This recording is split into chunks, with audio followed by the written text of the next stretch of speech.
In this video, we're going to look at finding angles using trigonometry. This follows on from the finding sides using trigonometry and the Pythagoras video. So first of all, some facts about angles and writing them in degrees, minutes, in seconds, which may be new. So when writing angles in degrees, minutes and seconds, we need to remember that there are 60 seconds in a minute and that there are 60 minutes in a degree. So when rounding, you've got to be careful when you're rounding, it's not the same as decimal rounding. So when rounding to the nearest minute, if there are less than 30 seconds, the number of minutes stay the same. So this is the same as if you have a decimal and it's 0.5. If it's less than 0.5, you would keep it the same. If there are 30 seconds or more, you increase the number of minutes by 1. So it's same as rounding by decimals, but instead of 0.5, so being less or more than 5, it's less or more than 30. So we just have to be careful with thinking like time. So 30 seconds is the middle of the minute and the degree. So let's try and use our calculators. Again, like previously, you need to make sure your calculator is in degrees. So you're looking to have a D or a DEG at the top of your calculator, not an R or an RAD. That would mean your calculator would be in radians, and then your calculations wouldn't work.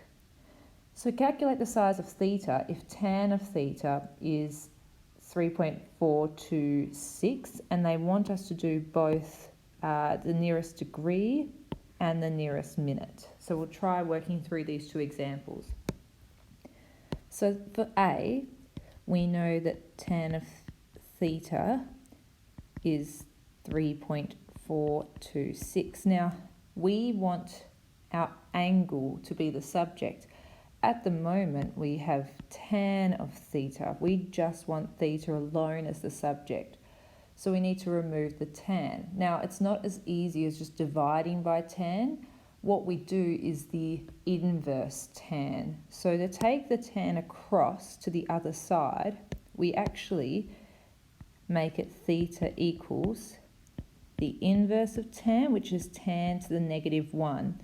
On your calculator, you'll either have to press shift or second function and then tan. What you should see on your calculator, above your tan button, there should be a -1, tan to the -1 symbol, and that will be color coded.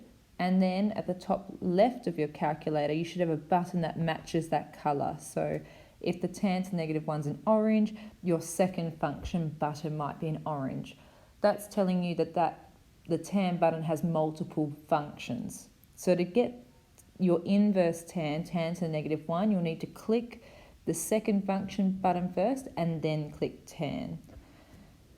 Then we put in brackets 3.426. So if you put that in your calculator, you should get 73.728. So for part I, they wanted us to round it to the nearest degree. So we can do that straight away from that decimal value. We know that because it's the 0.7, we would round this 3 up to 4. So that would give us 74 degrees to the nearest degree. But for part 2, they want us to do it to the nearest minute. So once you've got that figure, this figure in your calculator, leave the full figure in your calculator. So you should see 73.728236477. That's what my calculator shows. Leave that answer in your calculator. To convert it to degrees, minutes and seconds, what you need to do is look for a button that has this symbol here, D degrees M-S, so that's degrees, minutes and seconds. Above mine, it has an arrow and it says DEG, and that should be the same for most of your calculators, something similar. What this button above it means is it will convert it from degrees to degrees, minutes and seconds, and vice versa.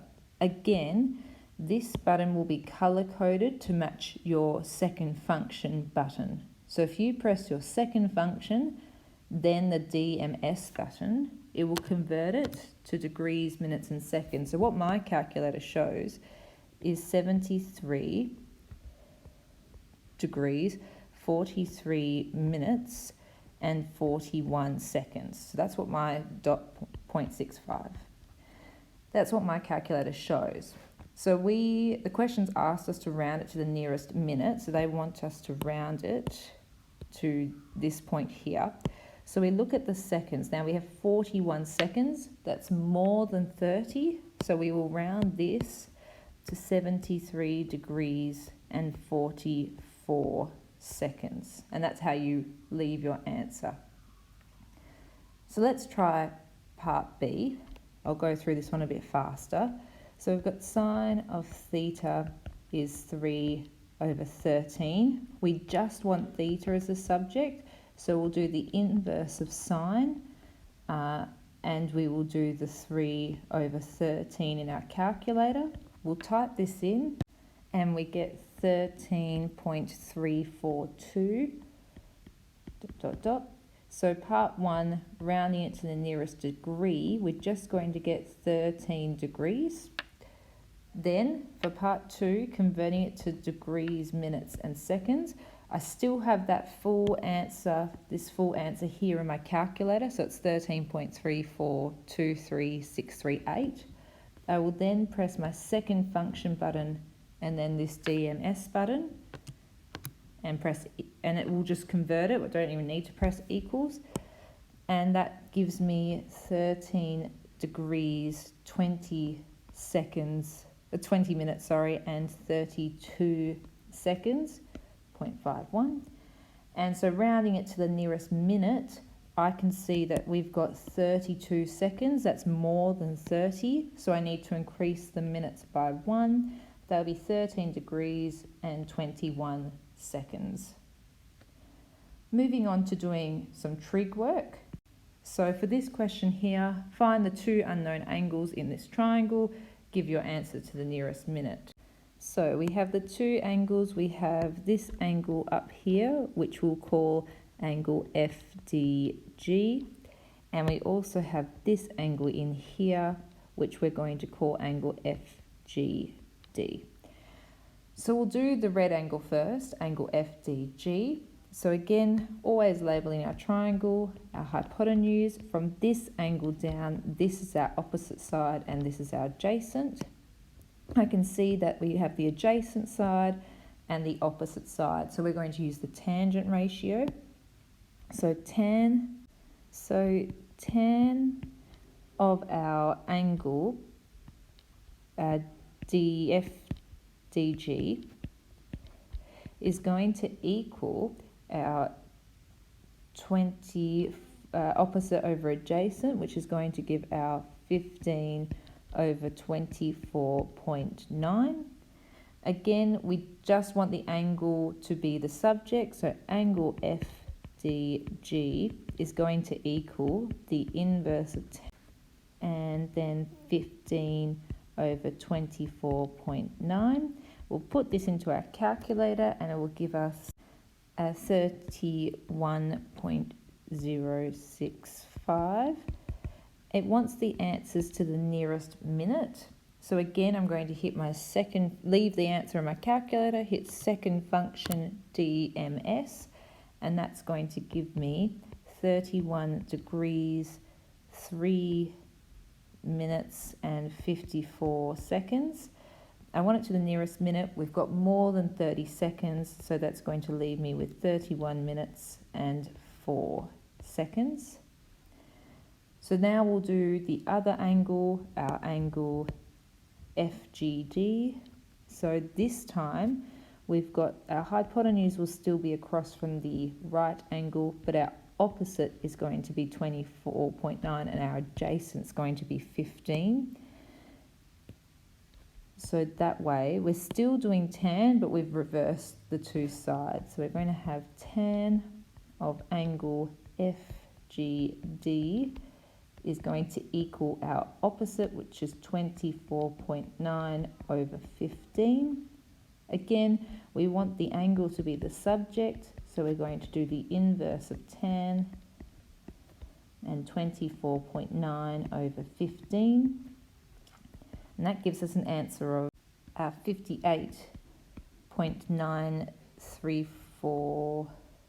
935. Okay, and again we want it to be in nearest minute, so we're going to hit second function DMS, which converts it to 58 degrees, 56 minutes and 5 seconds. That's less than 30, so we'll leave the minutes alone, so it'll be 58 degrees, 56 minutes. We'll do one more example question, a worded type question. So we've got the Leaning Tower of Pisa is a freestanding bell tower next to the cathedral, etc., etc. The tower is 55.86 metres tall on its low side and 56.7 metres tall on its high side. The top of the tower is displaced 3.9 metres horizontally from where it would be standing vertically. So part A, the average height of the tower above the ground represents the average of the centre of the top of the tower above the ground. Calculate its height. So we want the average. We know that it is 55.86 metres tall on its low side and 56.7 metres on its high. So we're going to average those two heights out. To average them, we're going to add them together. So 55.86 plus our 56.7 all over 2. And that's going to give us an answer of 56.28 metres. So that would be the average height. B, draw a labelled sketch of the tower using this average height and its horizontal displacement. Mark the angle of lean of the tower. So B. So we've got this tower sort of coming out here. Now the average height we're going to use is the 56.28. It has been displaced 3.9 metres, and that's metres as well, from the horizontal. And the angle of the lean of the tower is going to come from the lean from where it was. So we think if it was a perfect tower, it would be standing upright at the vertical tower. So the lean is going to be this angle here. So that's going to be the lean. Now for part C, describe which trigonometric ratio you would use to calculate this angle. What you'll notice is the angle is actually not part of the original triangle we've drawn. So what we have to do is reflect the triangle. So if we make this go across here, we know that this is still going to be 3.9 metres and this is still going to be 56.28. So, and there's our right angle. Across from the right angle is our hypotenuse. We're using this angle here, which will give us our opposite, and that's our adjacent. We can see that we've got the opposite side labelled and the adjacent side labelled, and there's nothing on the hypotenuse, so we would be using the tan ratio, which is tan of theta is the opposite over adjacent. And calculate the lean of the tower, so we're going to use tan and substitute into that formula. So it's going to be tan of theta is going to be the opposite, which is 3.9 over 56.28. Again, we want theta to be the subject, so it's going to be inverse tan of 3.9 over 56.28. And that's going to give us an answer of 3.964. Again, it wants it to the nearest degree and minute. So part 1 to the nearest degree is going to be 4 degrees. And for part 2 to the nearest minute, we're going to use our second function DMS button, which tells us it's going to be 3 degrees, 57 minutes and 50 seconds. We're rounding to the nearest minute. We've got more than 30 seconds, so that's going to round to 30 degrees and 58 minutes.